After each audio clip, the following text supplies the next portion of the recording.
Welcome to the Buy Box Bandits podcast.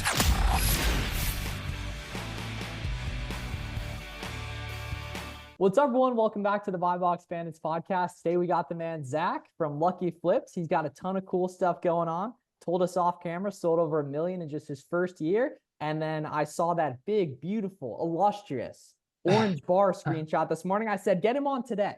Get him on today. Right? So got OA stuff, wholesale stuff going on. You guys got the prep center up there as well, man. But, you know, take us back, man. So I know you and Nate specifically have a cool story together, although you're running separate businesses, I believe, these days, man. But, you know, what's up? Welcome to the show. And you kind of want to fill us in on how you got started with selling on Amazon, just who you are as a person, Zach? Yeah, for sure. First of all, appreciate you guys having me on. I know it was short notice, have them on today. You know, the bars were too big. The bars, I have to say, that was an all-time intro. That was all right. Intro. I said, get him on today. Get him on today. Yeah, the bars, right? But yeah, so starting out, Nate introduced me to Nate Lambert on Instagram. He introduced me to the Amazon. Got to get on. Yep. Yeah. He introduced me to the Amazon space. August of 2022. We were playing golf. I hadn't seen him in a few months, and got together, played some golf, and he was like, "Yeah, dude, I'm gonna start selling on Amazon. They got like Nike socks, you know, you can sell." He's like, "I'm waiting on getting ungated right now." I was like, "Dude, you're crazy, brother. Like, you're gonna make money doing what?" And he's like, "Yes, for sure." And you know, a couple weeks went by, I didn't see him. He ended up showing me a profit loss statement for September. He's like, "Yeah, I made $4,000 selling like stuff online on Amazon." I was like, "All right, screw this. I'm good. I'm going in. Like, let's do this thing." So started mom and dad's basement, you know, ripping the niche like Q4 products, getting going. And yeah, in March 2023, so pretty much just a year ago now, I left my full-time design engineer job to pursue Amazon full-time. Got a warehouse in May, opened up the prep center by mid to late July, and we've just been ripping it ever since. Yeah, so we have to ask before we get into it. We have so many retired engineers that are now successful Amazon sellers. I didn't even think of that. You're right. What is it? Is it something in the water of engineering school? Is it something that they teach? Like what is, because it's at this point, it's almost like 100% conversion.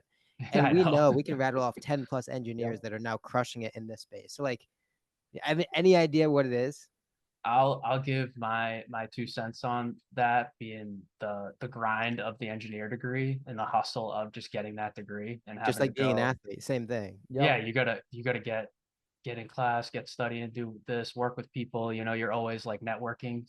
I know being a successful engineer in school is like half of it's networking. You know, finding the people that you work well with and getting stuff done, and that's half the success of Amazon. Just working with the right people, expanding your network. You know, like swiping up on them stories, giving the claps, giving the fire emojis, you know, because you never know. That's all it takes. I'm not lying. That's all it takes, man. It's interesting because networking in this space is awesome, but networking in class is probably considered cheating.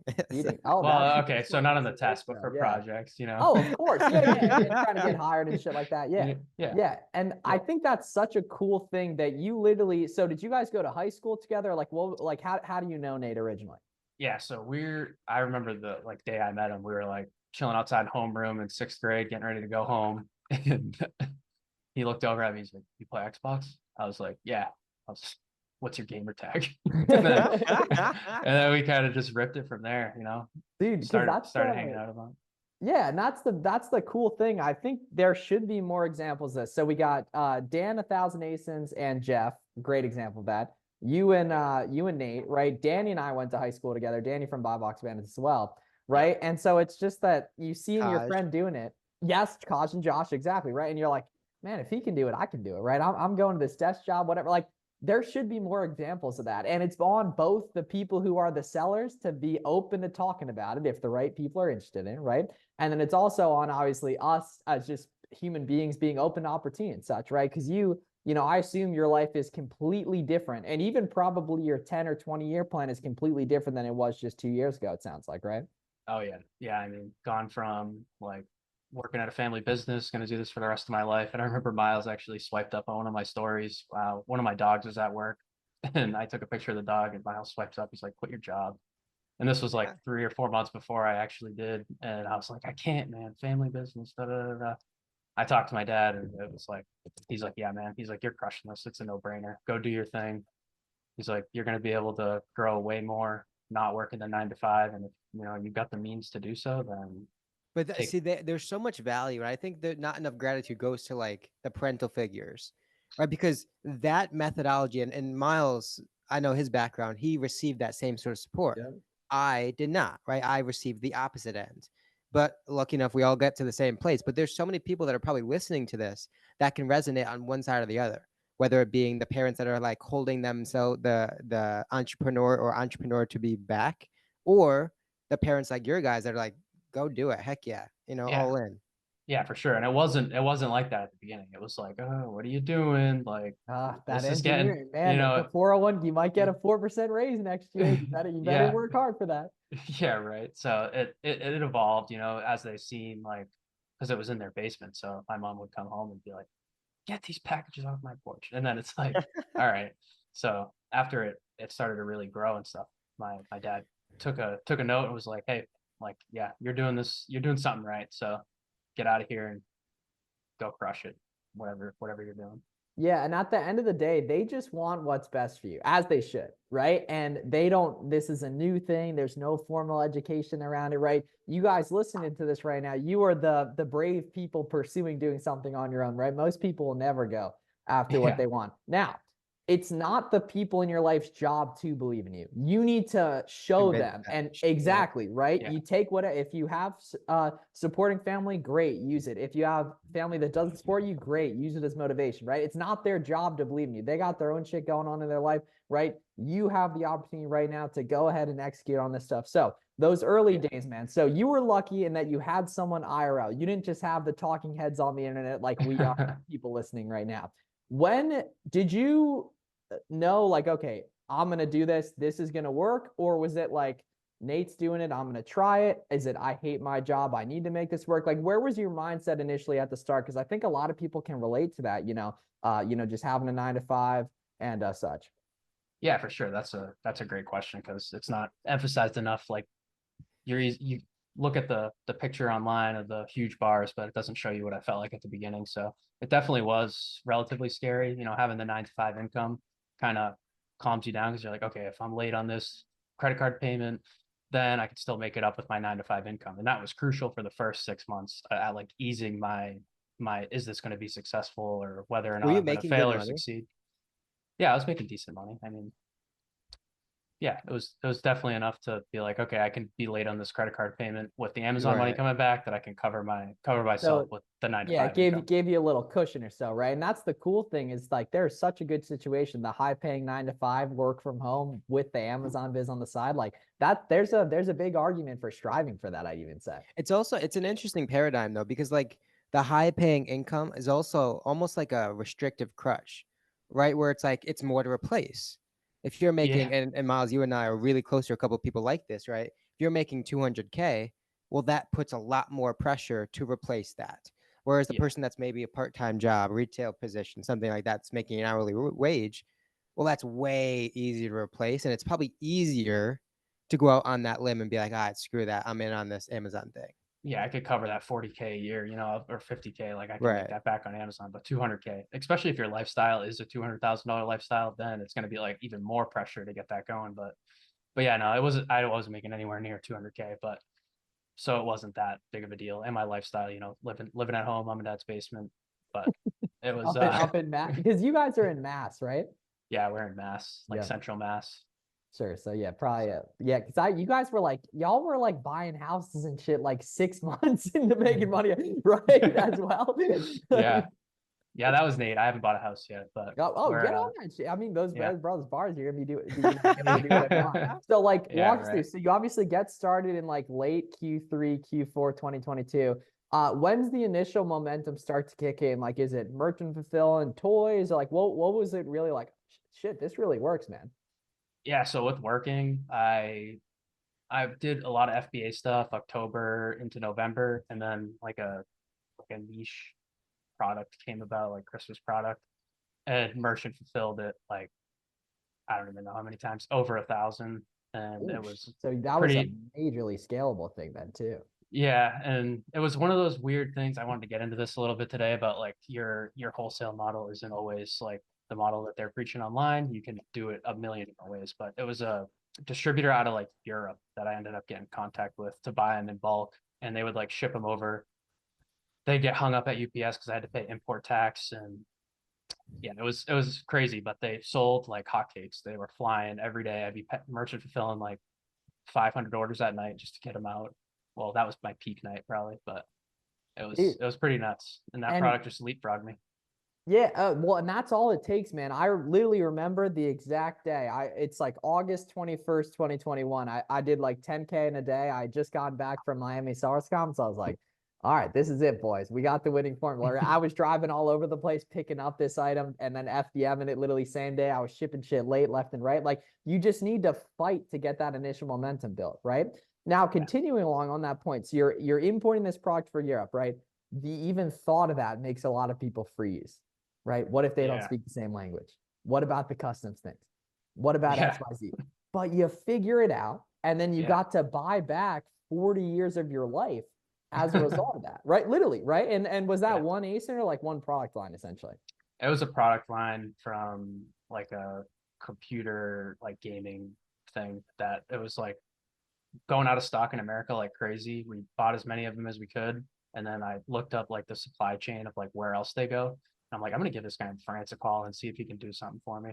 I ended up swiping the credit card for like 50 grand on one order, and I was like 4 months into Amazon. I was like, oh my god. But you know, hey, we made it through, and you're a better man for it. Like I remember some of those early like big Amex days and stuff. Like that risk tolerance and that stress, like one was so positive, man. Getting up every day, needing to get stuff fulfilled from like even just from like account health perspective, knowing these FBM orders got to go out, like that really gets you prepared for these days when we can play longer games like wholesale and such, and everything. So were you doing, so obviously that European product is technically wholesale, right? Although it, you know, the lines totally get blurred and such. Yeah. When did you actually start to like really get serious about it and go, all right, let's get the warehouse, let's start doing wholesale stuff, let's get the prep center going, right? Because you guys have had, you know, very quietly, I think you should post more. Very quietly, one of the best years and a halves of like, you know, anyone I can think of. You know what I mean?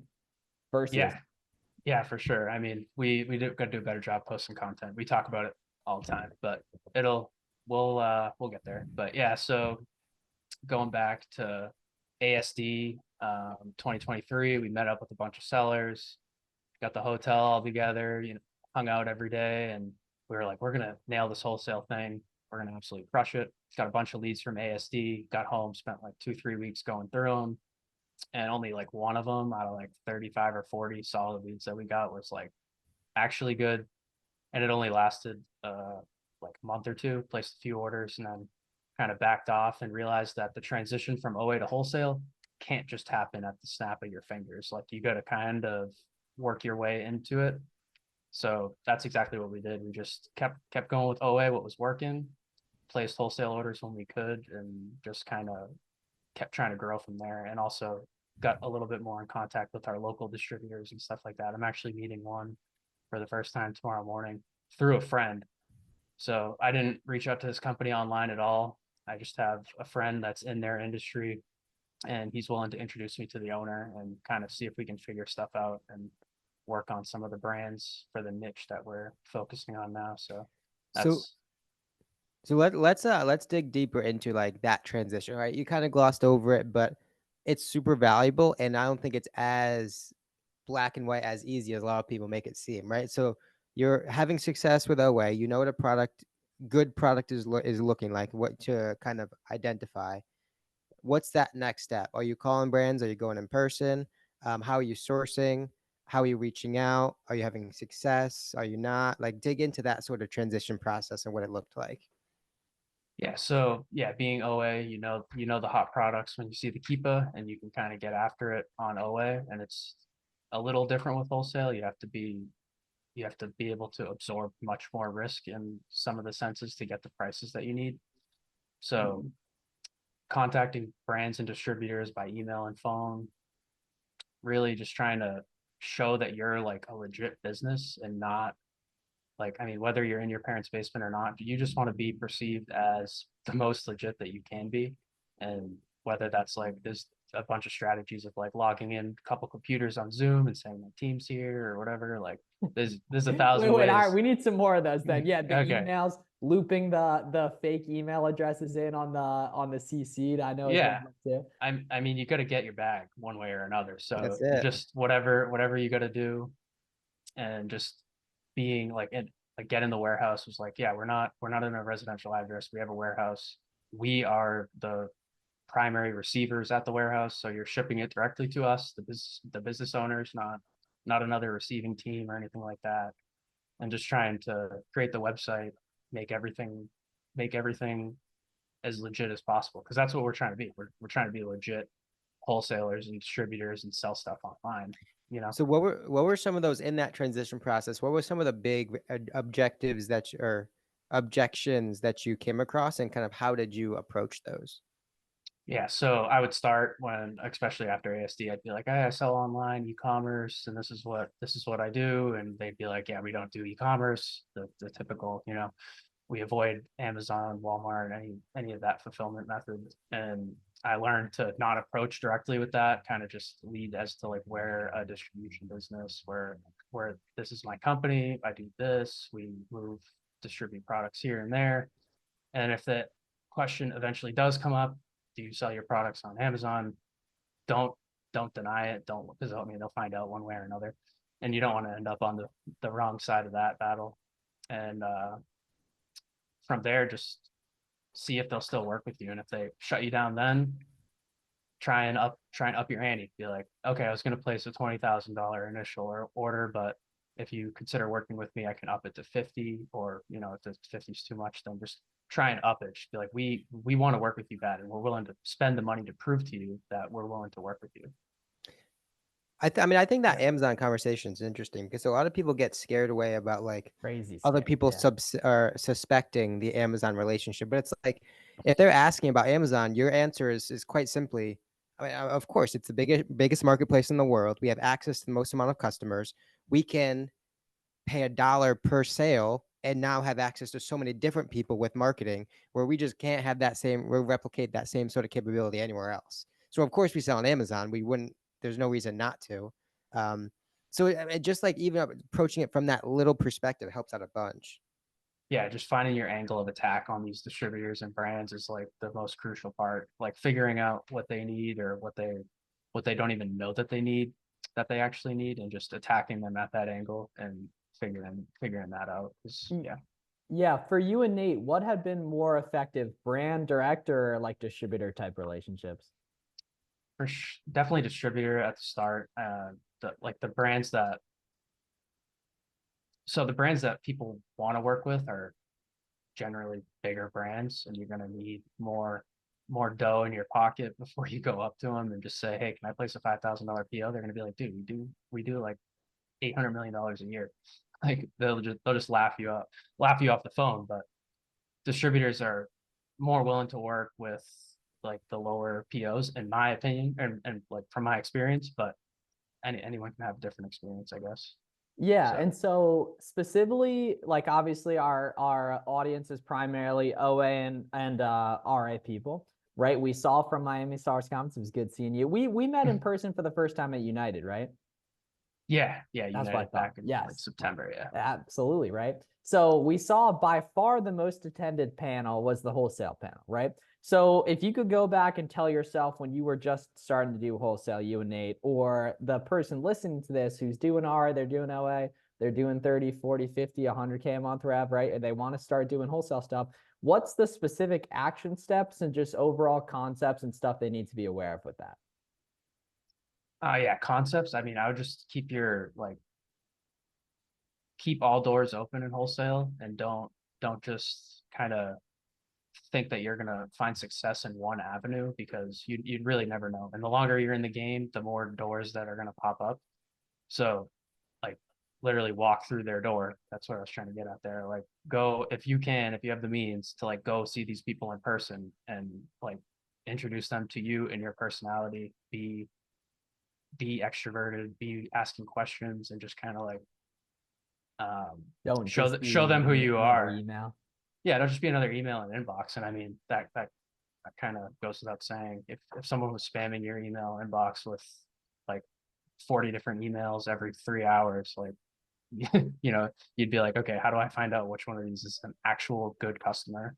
And it definitely could be the guy that goes there in person and shows up, or it could be the guy that calls on the phone and doesn't leave the sales rep alone. But I definitely think an in-person interaction can definitely save you for sure.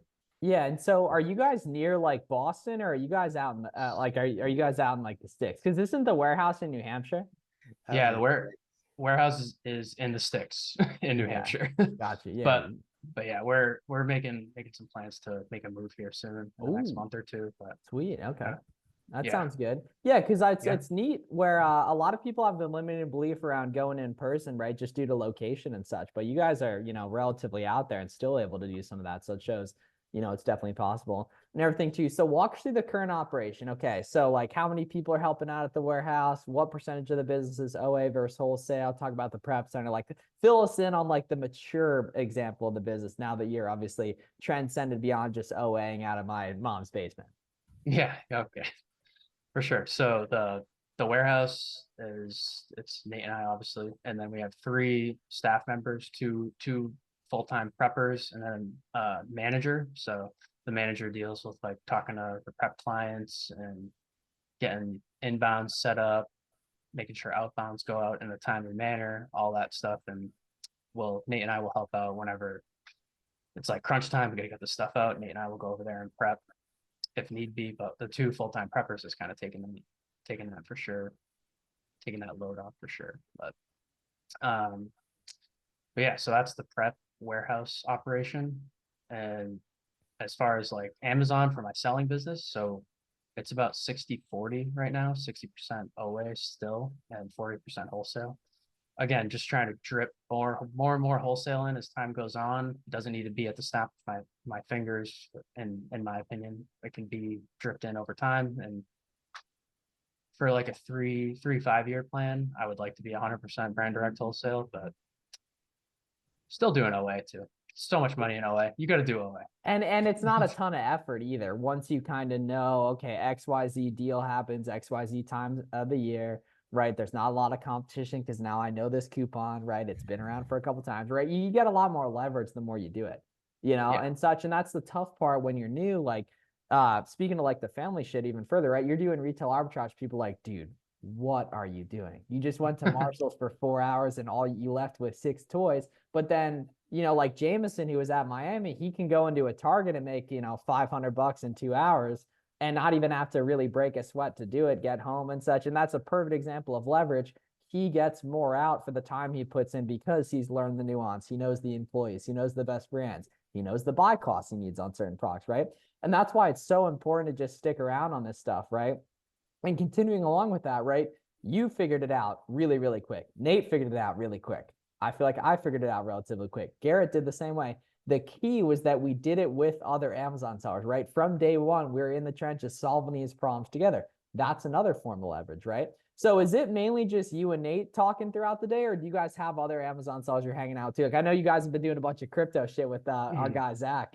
Zach Sedano, yeah, loving crypto right now, but haven't made any substantial amount of money. Right, it's coming up. But yeah, coming. Are you guys pretty active in the community as well? Do you mainly like keep to yourselves because you clearly have a good setup regardless, you know? Yeah, no, we had this Discord chat going for like the past year, and that was with like 10 other sellers. We talk a lot here and there. Sweet. Okay. And you know, we bring from people from there became clients at the prep center. We talk to them all the time, and now we're expanding our network as well, and more to follow on that. I don't want. If you, out of curiosity, if you could, or if you had to ditch one business, what would it be?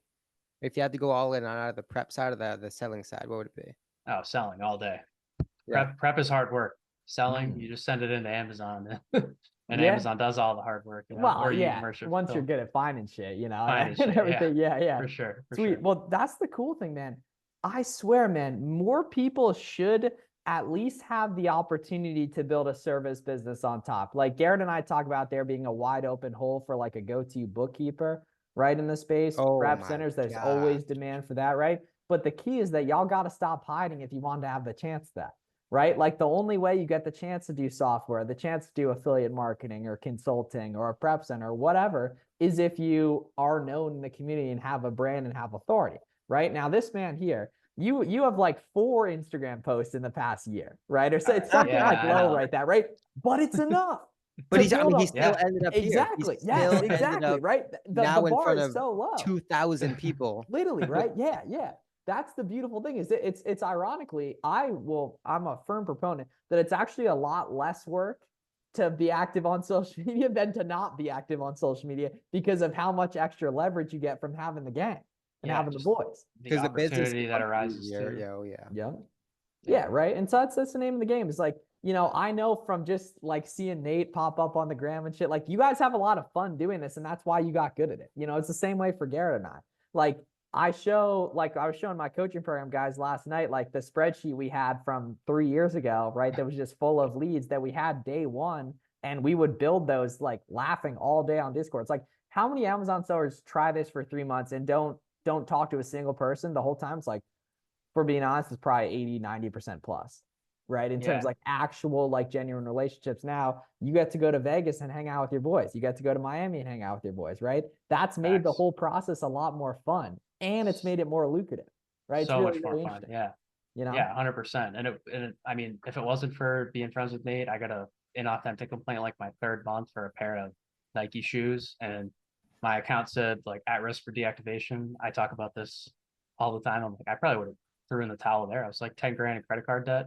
I thought my account was getting deactivated and Nate was like, no, dude, just keep selling. So I was like, all right, gotta keep grinding.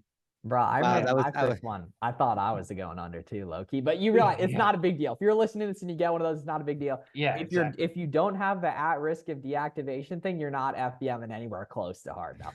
If we're being honest, at least you're there. You're not going anywhere close to as hard with FBM as you should be. For sure. Yeah. Okay. So plans for the future, man. So talk to us. You got a lot of stuff going on. I see some TikTok shop stuff going on here and there. Like where do you see this evolving, you know, over the next couple of years? Now that you have clearly a system that really works.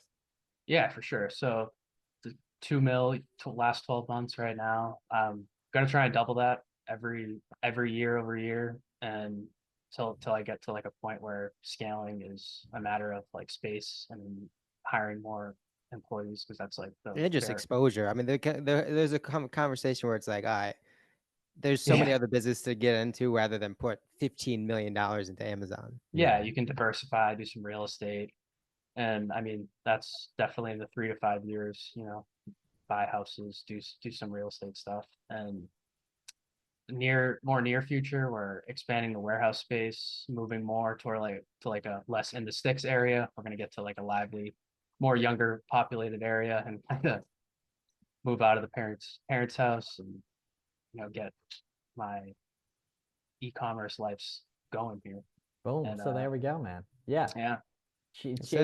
Change your whole life in 18 months. Literally. 18 months. Less time than that, man. That is all it takes.